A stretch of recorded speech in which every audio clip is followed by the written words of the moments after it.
Hey, it's Lara with your latest tech update. Microsoft's dropping its latest Windows 11 update called Moment 5 in the next few weeks. After that, they're changing strategy, back to one big update every year. But Moment 5 has some great features.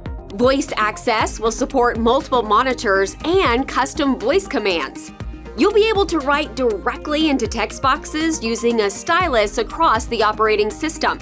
And you'll finally be able to uninstall apps you don't need, even things like Photos or Edge.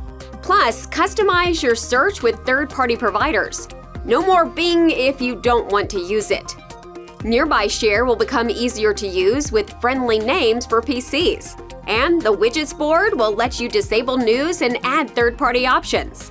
In short, Moment 5 will boost productivity and streamline workflows for you and your team. If you haven't made the move to Windows 11, now's the time. Get in touch. That's your tech update. More next week.